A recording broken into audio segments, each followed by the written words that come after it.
The Galactic Council Chamber on Nesser Prime was the most impressive structure in the known galaxy. It stood at the center of an ancient city, built from white stone that seemed to glow under the light of 3 distant suns. For 10,000 years, representatives from hundreds of species had gathered here to discuss trade, resolve disputes, and maintain the peace that held civilization together. The chamber itself was a massive dome, large enough to hold thousands of delegates, with floating platforms that allowed each species to sit at whatever height and atmosphere suited them best. Ambassador Zithril of the Veluxy Consortium had attended sessions in this chamber for nearly 60 standard years. He had seen wars ended with words, trade agreements that brought prosperity to dying worlds, and alliances formed between species that had been enemies for centuries. The Council, he believed, represented the highest achievement of galactic civilization. It was proof that intelligent beings could solve their problems through reason rather than violence. But today, something felt different. The atmosphere in the chamber was tense, and Zithril noticed that many delegates were whispering nervously to their aides. The reason for their concern was simple. The humans were coming. Humanity had discovered faster than light travel barely a century ago. In galactic terms, they were infants. Newcomers who had stumbled onto the cosmic stage, while older species were still deciding whether to acknowledge their existence. And yet, in that short time, humans had expanded to 17 colony worlds, established trade routes with dozens of species, and somehow managed to make themselves impossible to ignore. Counselor Mendrix, a reptilian being whose scales shifted colors with his mood, leaned towards Zithril. His scales were currently a worried shade of gray. They have been members for only 40 standard cycles, he said quietly, and yet they demand an emergency session. This is not how things are done. Zithril did not reply. He was watching the holographic display that showed the approaching human vessel, a sleek warship called the Resolute Dawn. It moved through space with a confidence that seemed almost aggressive. Aboard the Resolute Dawn, Commander Lisa Mercer stood at the viewport of the bridge, watching this her prime grow larger as they approached. She was 43 years old, with short brown hair that was starting to show traces of gray, and eyes that had seen too much death to ever look truly peaceful again. She had spent 20 years in the Earth Defense Fleet, rising through the ranks through a combination of skill, determination, and a stubborn refusal to accept defeat. Lieutenant Danny Ortiz stood beside her, scrolling through diplomatic briefings on his tablet. He was younger than Mercer, with the eager energy of someone who still believed that problems could be solved through proper procedure. "The Council is not happy about our request," he reported. "Several delegations have already filed formal complaints. They are calling it unprecedented." "Good," Mercer replied without turning from the viewport. "Maybe unprecedented is exactly what they need." 3 weeks ago, the Keth Dominion had destroyed 3 human colony ships in what they claimed was a navigational dispute. 2,000 civilians had died in the attack, including entire families who had been traveling to start new lives on distant worlds. The Council had responded by calling for calm and promising an investigation that would take months to complete. Mercer had seen the footage from the attack. She had watched the colony ships break apart under Keth's weapons fire. She had heard the desperate final transmissions from crew members trying to protect passengers who had no chance of survival. And she had listened to the Council's response, their careful, diplomatic language that seemed designed to avoid actually doing anything. She was done with calm. The Resolute Dawn docked at the diplomatic station orbiting Thesser Prime, and Mercer led her team through the security checkpoints. Diplomatic attached Clara Simmons walked on her left, a sharp-minded woman who had spent her career learning the hidden rules that govern galactic politics. Security Chief Victor Reyes walked on her right, his hand never straying far from the weapon at his hip. The Council chamber fell silent as they entered. Mercer could feel hundreds of alien eyes watching her, judging her, waiting to see what the young species would do. She walked to the central platform without hesitation, her boots clicking against the polished floor. High Counselor Prethan sat at the elevated position reserved for the Council's leader. He was ancient, even by galactic standards, a being whose species had helped found the Council millennia ago.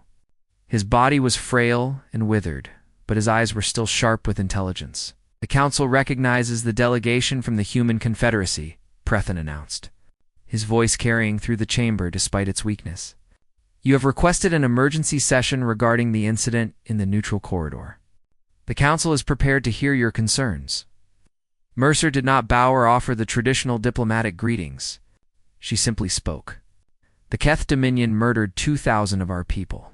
We are not here to discuss concerns. We are here to demand justice. A wave of shocked murmurs swept through the chamber. Several delegates shifted uncomfortably on their platforms. This was not how things were done in the Council. There were procedures, traditions, proper ways of addressing grievances. The Council understands humanity's distress, Prethan replied carefully. The loss of life is always tragic. However, the circumstances of the incident remain unclear. The Keth Dominion claims that the human vessels entered restricted space without authorization. They are lying, Mercer said flatly. More murmurs, louder this time. Ambassador Scrath of the Keth Dominion rose on his platform, his insectoid body clicking with anger. He was tall and covered in dark chitinous armor, with mandibles that moved constantly as he spoke. The human commander insults the Dominion, Scrath declared. Our forces acted in accordance with established protocols. If human vessels cannot follow basic navigational guidelines, the consequences are their own responsibility. Ow. Mercer turned to face him directly. Those colony ships were 40 light-years from your territory. They were carrying families, children. They posed no threat to anyone. Perhaps humans should teach their pilots to read navigation charts, Scrath replied, and several delegates laughed nervously. Mercer's expression did not change. But Clara Simmons noticed her commander's hands tighten at her sides. The Council will investigate, Prethan interjected quickly, sensing the rising tension. These matters cannot be resolved through accusations and anger. The Council commands calm. We shall establish a formal inquiry and determine the truth through proper channels. How long will that take? Mercer asked. Prethan hesitated. These processes require time, perhaps 6 to 8 standard months, and in that time, what happens if the Keth attack again? The Council urges all parties to exercise restraint, Prethan replied. Violence serves no purpose in civilized discourse. We are all rational beings here. We can find a solution that satisfies everyone. Mercer looked around the chamber. At the hundreds of delegates who sat in comfortable silence while her people's killers walked free, she saw the truth in their eyes. They did not care about human lives. They cared about procedure, about maintaining the careful balance of power that let them pretend the galaxy was peaceful. Restraint, she repeated quietly.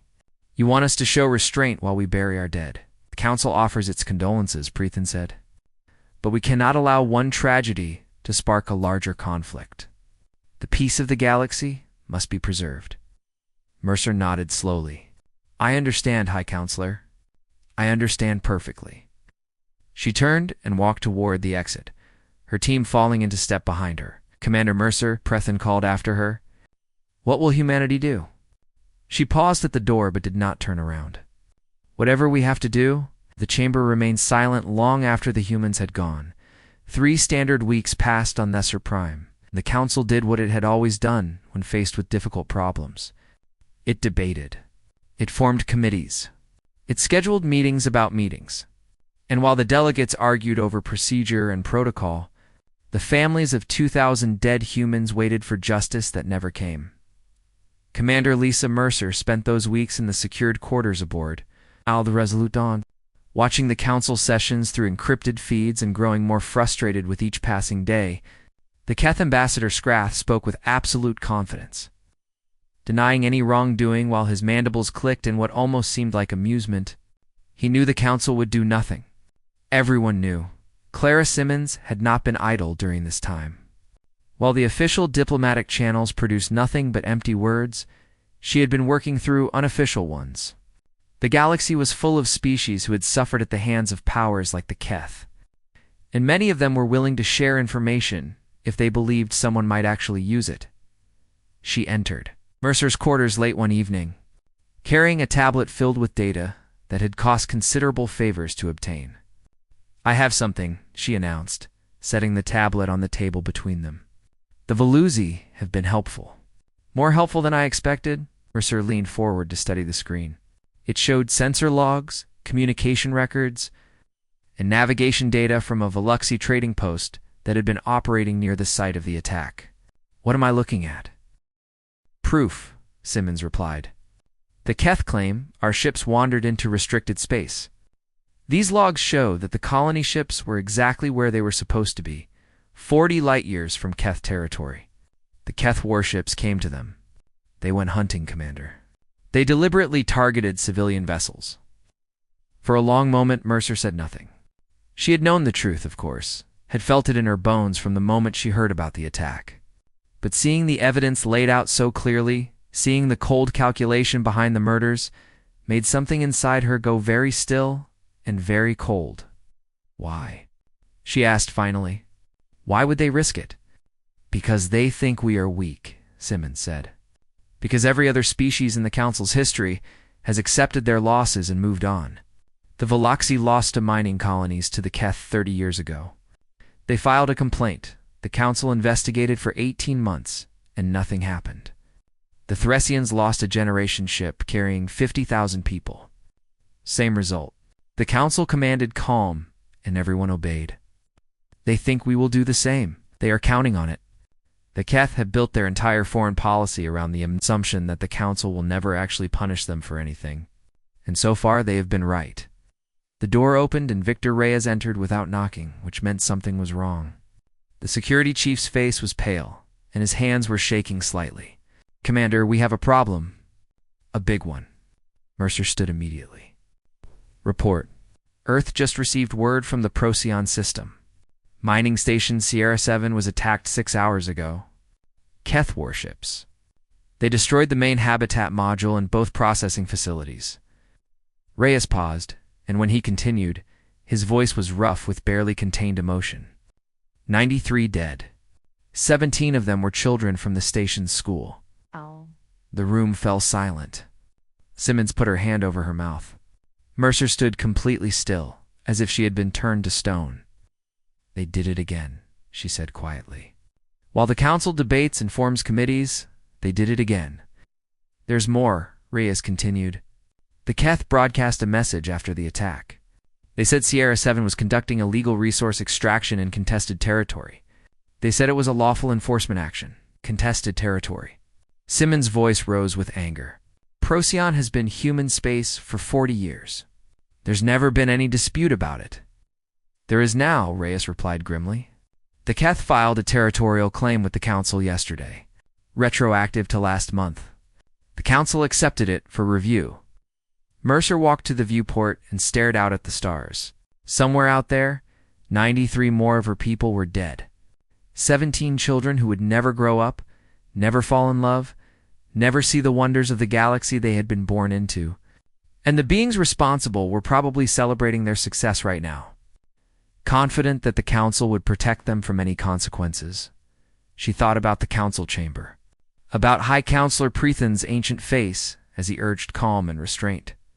She thought about Ambassador Scrath's clicking mandibles, the sound almost like laughter.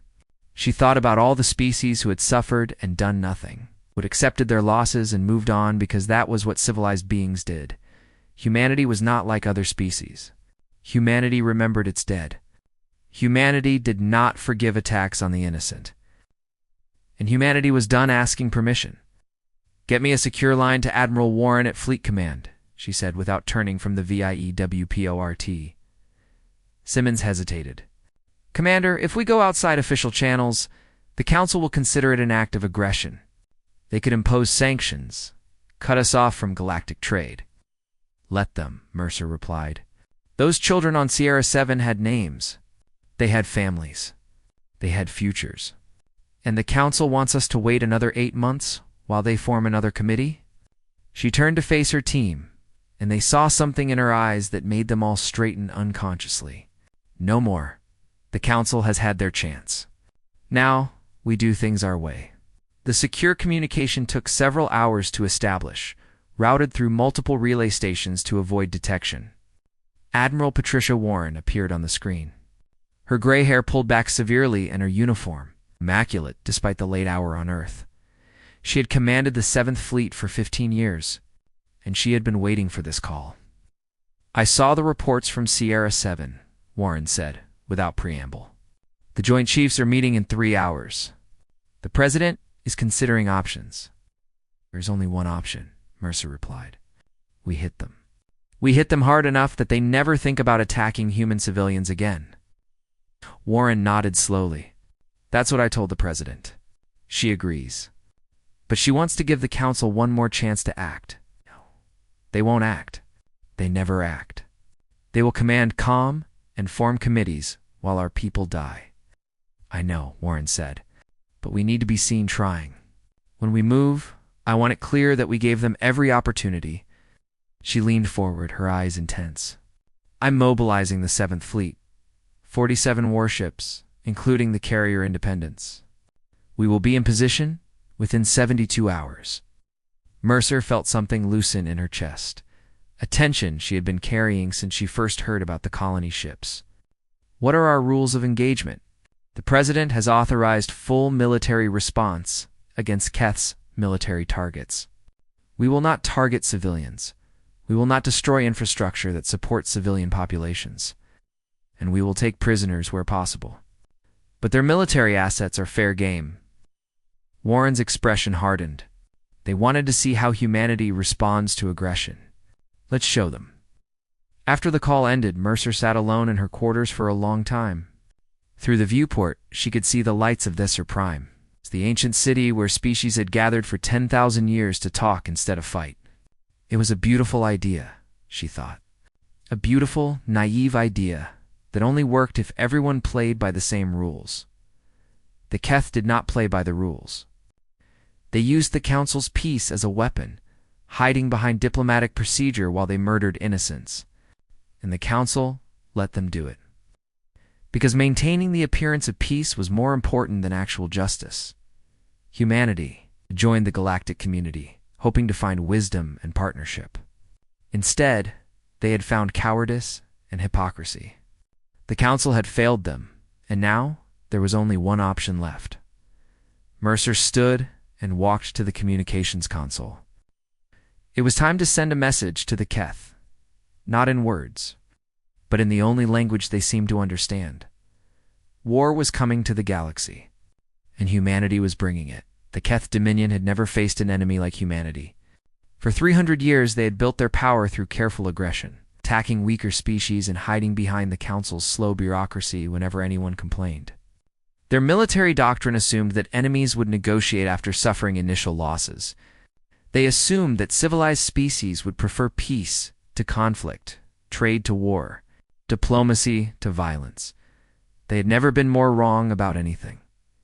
Admiral Patricia Warren stood on the bridge of the carrier Independence, watching the tactical display as her fleet dropped out of hyperspace at the edge of Keth territory. 47 warships arranged in perfect formation, their weapons powered and their crews ready. Around her, the bridge hummed with quiet efficiency, as officers performed final checks on systems that had already been checked a dozen times. Commander Sam Delgado, her tactical officer, looked up from his console. "All vessels report battle ready, Admiral. The Keth border station has raised shields and is transmitting warnings. They're demanding that we identify ourselves and explain our presence." Warren smiled slightly. It was not a pleasant smile. "They know exactly who we are and why we're here. Launch fighters. I want full combat air patrol around the fleet. And open a channel to the station commander." The communication screen flickered to life, showing a Keth officer whose mandibles were clicking rapidly with what might have been fear or anger. "Human vessels, you are in violation of Keth's sovereign territory. You will withdraw immediately or face military response." "This is Admiral Patricia Warren of the Earth Defense Fleet," Warren replied calmly. "Your government has committed acts of war against human civilians. We are here to respond. You have 5 minutes to lower your shields and surrender your station, or we will take it by force." "The Dominion does not surrender to lesser species," the Keth officer snarled. "You will learn the cost of threatening us." 4 minutes and 40 seconds, Warren said, and cut the channel. The Keth station was a military installation, bristling with weapons that had been designed to intimidate trading vessels and colony ships. Against a full Earth battle fleet, it lasted 11 minutes. Human fighters, piloted by men and women who had trained in both atmospheric and zero-gravity combat, swept around the station's defenses like wasps around a wounded animal. They targeted weapon emplacements with surgical precision, taking out each gun emplacement before the Keth. Gunners could even track their movements. When the station's shields finally collapsed, Warren ordered her Marines to board rather than destroy. "I want prisoners," she told Captain Eddie Navarro, who led the Marine assault team. "I want their records, their communications, everything. And I want the station commander alive." Navarro was a quiet man who had grown up in a small town in New Mexico, far from the stars he now fought among. He had joined the Marines because he believed in protecting people who could not protect themselves. The images from Sierra 7, especially the ones showing the destroyed school module, had burned themselves into his memory. "Understood, Admiral," he replied. "Non-lethal, if possible. But we're not taking any chances." The boarding action was fast and brutal. Human Marines moved through the station's corridors in tight formations, using flash grenades and stun rounds to disable defenders without killing them. The Keth fought back with the desperation of beings who had never expected to be on the receiving end of violence. But they were outmatched in every way that mattered. Navarro found the station commander hiding in a secure bunker, surrounded by guards who dropped their weapons the moment they saw the human Marines. The commander, a Keth officer named Vreth, stood tall even as he was placed in restraints. "You will pay for this," Vreth clicked defiantly. "The Dominion will destroy your pathetic species." "Your Dominion killed children," Navarro replied quietly. "Whatever happens next, you earned it." Back on Nesser Prime, the Council watched footage of the assault in stunned silence. High Counselor Prethin had called an emergency session the moment reports arrived, and now delegates from 100 species sat in the Great Chamber, struggling to process what they were seeing. "This is an act of war," Ambassador Scrath declared, his voice rising with outrage. "The humans have invaded sovereign Keth territory. The Council must condemn this aggression immediately." Commander Mercer had been summoned to the session, and she stood at the central platform with her team arranged behind her. She watched Scrath with cold eyes, waiting for him to finish his performance. "The Council recognizes Commander Mercer," Prethin announced, his ancient voice heavy with disappointment. "Perhaps you can explain why humanity has chosen to abandon diplomatic process and resort to violence." Mercer stepped forward. "High Counselor, the Keth murdered 2,000 of our people in the neutral corridor. When we asked for justice, you commanded calm. Then they murdered 93 more at Sierra 7, including 17 children. You formed a committee. Now you ask why we have abandoned diplomacy?" She turned to address the full chamber. "We abandoned nothing. Diplomacy abandoned us." The Council was investigating. Another delegate protested. "These matters take time." "Time that the Keth used to kill more of our people," Mercer replied. "How many more were we supposed to lose before you finished investigating? 10,000? 100,000? At what point does the Council actually do something?" The chamber erupted in angry murmurs. Several delegates called for sanctions against humanity. Others demanded that the fleet be ordered to withdraw. But Mercer noticed something else as well, something that the shouting voices were trying to drown out. Some delegates were not protesting. Some were watching with expressions that looked almost like hope. Ambassador Zithrel of the Veluxi Consortium caught her eye and nodded almost imperceptibly. The Thresian delegation sat in complete silence, their eyes fixed on the footage still playing in the holographic display. Species that had suffered at the hands of the Keth for generations were watching humanity do what they had never dared to do. "The Council will not tolerate this behavior," Prientost. "Struggling to restore order, humanity will withdraw its forces immediately or face severe consequences." Mercer turned to face the High Counselor directly. No, the single word cut through the noise like a blade. The chamber fell silent. "No," Mercer repeated. "We will not withdraw. We will not accept your consequences. and we will not stop until the Keth have answered for what they did. You would defy the Council? Prethin asked, genuine shock in his voice. You would reject 10,000 years of galactic peace? Your peace was built on the suffering of the weak, Mercer replied. The Keth killed our people, and you did nothing. The Veluxi lost mining colonies, and you did nothing. The Thresians lost 50,000 people on a generation ship, and you did nothing. Your peace is not peace. It is permission for the strong to prey on the weak, while you look the other way. She walked toward the exit, then stopped and turned back. The 7th Fleet will continue operations until the Keth surrender those responsible for the attacks on human civilians. You can condemn us if you wish. You can impose sanctions. You can call us barbarians and savages and whatever other names make you feel superior. But we stopped caring about your opinions the moment you decided our children's lives were less important than your procedures. The chamber remained silent as she left. Outside, Lieutenant Ortiz fell into step beside her. That was intense, he said quietly. You've basically told the entire Galactic Council to go to hell. Mercer nodded. Yes, I did. What happens now? She looked up at the alien sky, at the 3 distant suns that lit this her prime. Somewhere out there, where people were fighting and dying to deliver justice that the Council had refused to provide. Now we show the galaxy what happens when you underestimate humanity. Now we bring havoc. Overlord Kethsar had ruled the Dominion for 60 years. Building his empire through cunning diplomacy and calculated violence, he had never lost a war, never retreated from a challenge, never shown weakness to any enemy. His throne room, deep within the palace on Keth Prime, was decorated with trophies from conquered peoples and banners, commemorating victories that had made his species feared throughout the galaxy. But today, he sat alone in that throne room, staring at reports that made no sense. 3 border stations lost. An entire battle fleet destroyed in ambush. Supply lines cut, communication networks disrupted, military intelligence facilities captured. In just 6 weeks, the humans had done more damage to the Dominion than any enemy in 3 centuries. General Vreth, his senior military commander, entered the chamber with visible reluctance. His chitinous armor was scarred from recent combat, and one of his secondary limbs hung in a medical sling.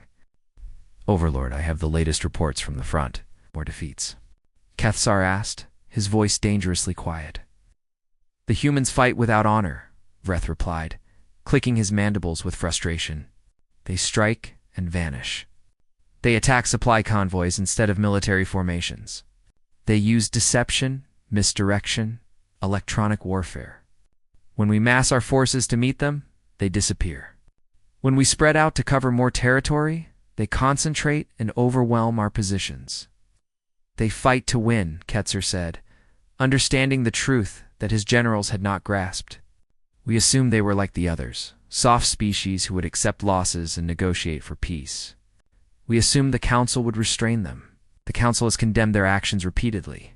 They have voted for sanctions. The humans have ignored every condemnation. Kethsar rose from his throne and walked to the window that overlooked his capital city. Below, civilians went about their daily lives, unaware that their empire was crumbling. We tested them, Vreth. We attacked their colony ships to see how they would respond. We expected them to complain to the Council and accept a meaningless apology.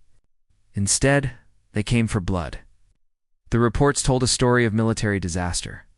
Admiral Warren had not tried to occupy Keth territory or engage in the kind of formal fleet battles that the Dominion preferred. Instead, she had launched a campaign of targeted destruction, hitting military assets with surgical precision while leaving civilian infrastructure intact. Human Marines, led by the quiet and deadly Captain Navarro, had captured the Dominion's primary intelligence facility without firing a single lethal shot. They had used flash grenades, tranquilizer rounds, hand-to-hand combat techniques that the Keth Guards had never encountered.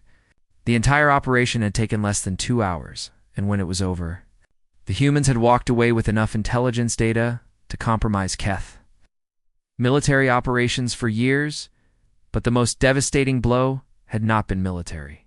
Clara Simmons, working with her network of contacts, had obtained the captured intelligence, and broadcast it across every news network in the galaxy. The data revealed that the attacks on human vessels had been planned at the highest levels of Keith government, approved by Overlord Ketzer himself, more damaging still. The data revealed that the Dominion had been planning similar attacks against other species. The Veluxi were next on the list, followed by the Thessians and several smaller civilizations that the Keth considered obstacles to their expansion. On Earth, public anger burned hotter than any star. Every news channel showed the faces of the victims from the colony ships in Sierra 7. 7-year-old Katie Dawson, who'd wanted to be an astronaut, became a symbol of human grief and determination. Her image appeared on protest signs, memorial walls, and military insignia carried into battle by Marines who had never met her but fought in her name. Katie's mother. Nicole Dawson addressed the United Nations in a speech that was broadcast across human space and beyond. She stood at the podium in simple clothes, a widow who had lost everything but refused to be broken. "They thought we would accept our losses quietly," Nicole said, her voice steady despite the tears on her cheeks. "They thought we would file complaints with the Council and wait for investigations that would never conclude. They thought wrong." She paused, gathering herself. "My daughter wanted to see the stars. She used to tell me about the aliens she'd meet and the adventures she would have. The Keth took that from her. They took her future, her dreams, her life." The assembly was silent, thousands of diplomats and officials holding their breath. "So now we take something from them," Nicole continued. "Not their lives, not their children. We are not like them. But we take their certainty. We take their arrogance. We take their belief that the galaxy will always bend to the strong. We show them that there are consequences for murder. We show them that humanity remembers its dead." On Netzer Prime, Ambassador Zithril watched the speech in his private quarters. He had served the Council for 60 years, believing that it represented the best hope for galactic peace. But Nicole Dawson's words made him question everything he had believed. The Council had known about the Keth attacks. They had known that the Dominion was planning further aggression against other species, and they had done nothing because the Keth were powerful and useful, because confronting them would disrupt the careful balance of power that kept the Council functioning. Zedzrel thought about the generation ship that the Thessians had lost. 50,000 people who had died because the Council chose peace over justice. He thought about the Veluxi mining colonies that had been destroyed, the workers and families who had been killed because the Dominion wanted their resources. He thought about all the times the Council had commanded calm, all the investigations that had concluded without action, all the speeches about civilized discourse, while victims waited for justice that never came. And he thought about the humans, these newcomers who had arrived in the galaxy with such hope and found only hypocrisy.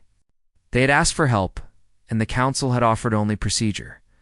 They had demanded justice, and the Council had offered only delay.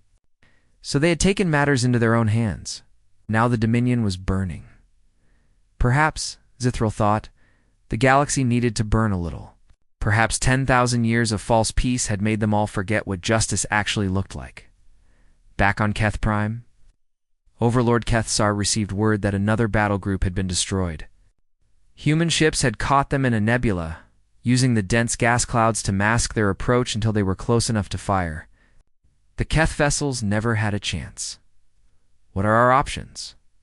Kethsar asked his generals. The room was silent. For the first time in 3 centuries, the Dominion had no options. They could not defeat the humans in combat. They could not hide behind the Council, which had lost all credibility after the intelligence revelations. They could not negotiate because the humans were not interested in negotiation. "We could surrender," Vreth said finally, the words obviously painful.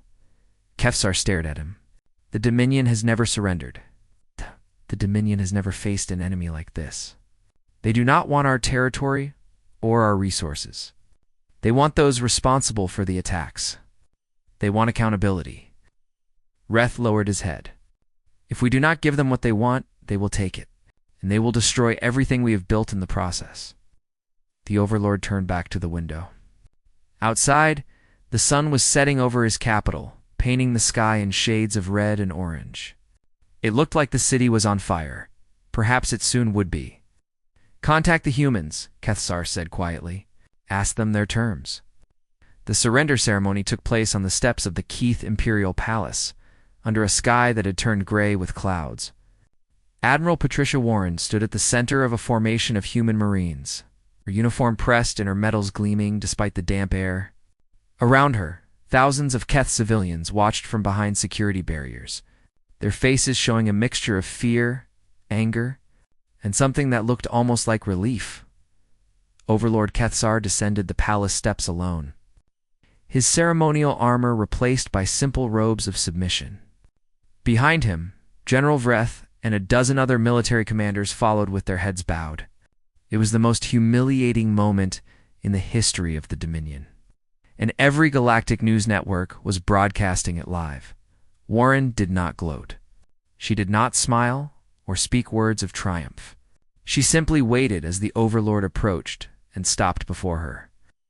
"You will surrender all individuals responsible for the attacks on human vessels," she stated, her voice carrying across the plaza. "Every officer who planned the operations, every pilot who fired on civilian ships, every official who approved the massacres, they will face trial under galactic law."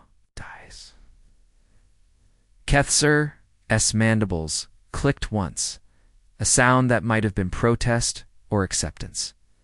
"They will be delivered to you. You will pay reparations to the families of the victims. The amount will be determined by an independent tribunal, not the Council." Agreed.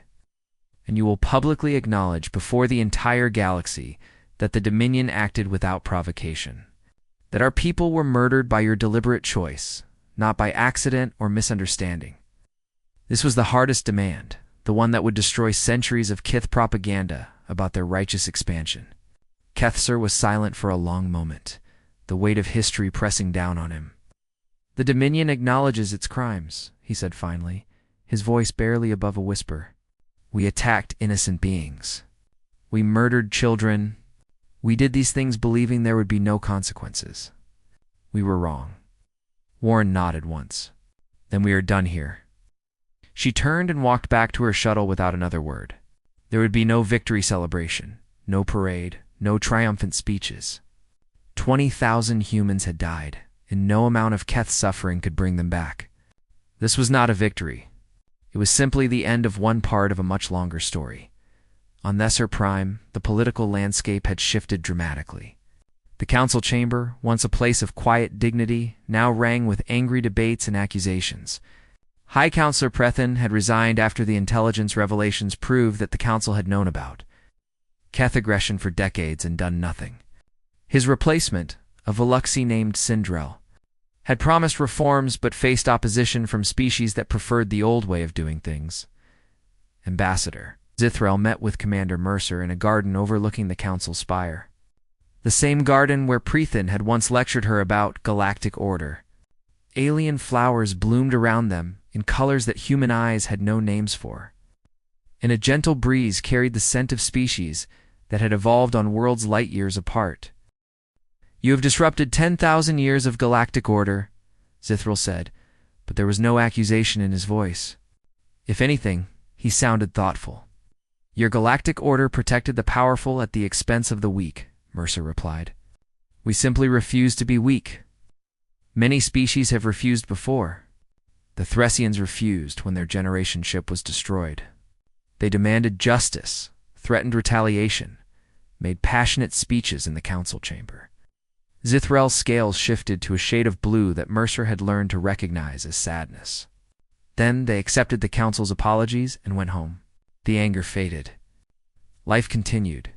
The Keth learned that resistance was temporary. "We are not like other species." "No," Zithrel agreed. "You are not.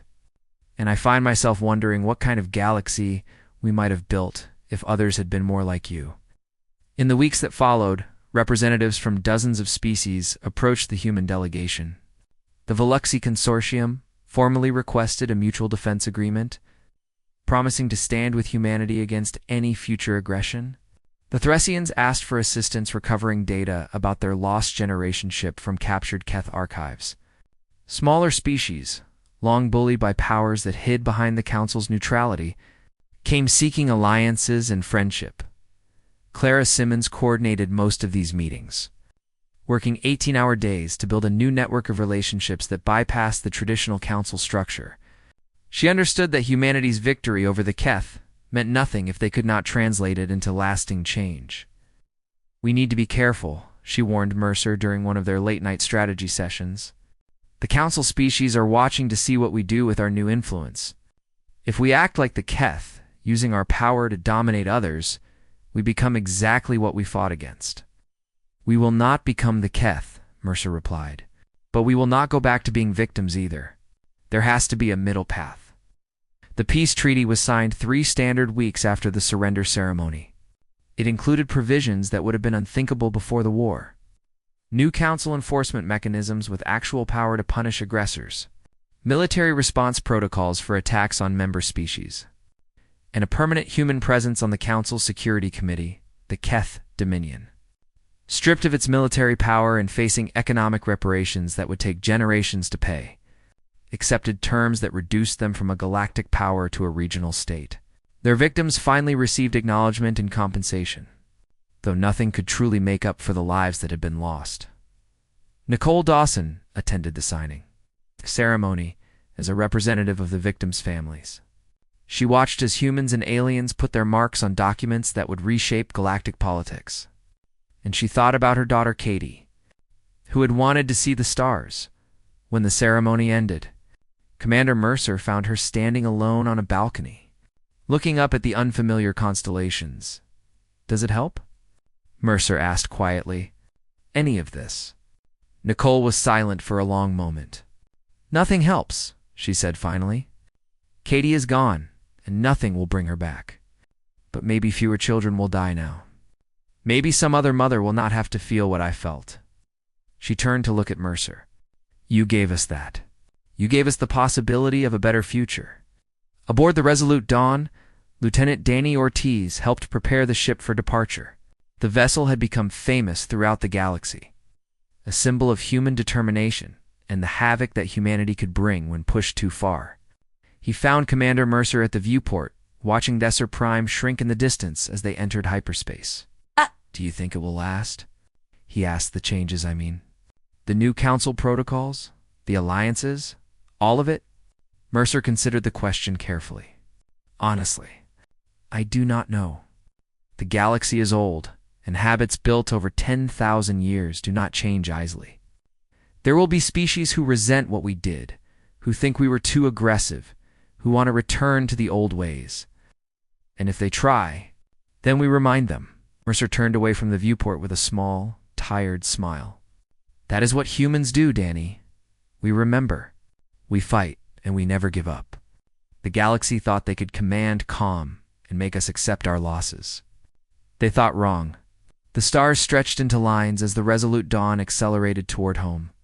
Behind them, the Galactic Council was already debating what humanity's rise meant for the future. Ahead of them, Earth waited. A small blue world that had sent its children to the stars and found a galaxy that needed to be reminded what justice looked like. The Council had commanded calm. Humanity had brought havoc, and nothing would ever be quite the same again. Back on Earth, in a small house in the suburbs of Chicago, Nicole Dawson placed a photograph of her daughter on the mantel above the fireplace. Katie smiled out from the frame, her eyes full of wonder and dreams of distant worlds. "They will remember you," Nicole whispered. "The whole galaxy will remember you." Outside, the sun was rising over a planet that had changed the course of galactic history. Somewhere above, human ships patrolled the borders of an alliance that grew stronger every day. And in council chambers, throughout known space, beings of every species were learning a simple truth that humanity had always known. Peace was not the absence of conflict. Peace was the presence of justice. And justice required beings who were willing to fight for it, no matter the cost. Humanity had always been willing to pay that cost. And now, finally, the galaxy knew it too.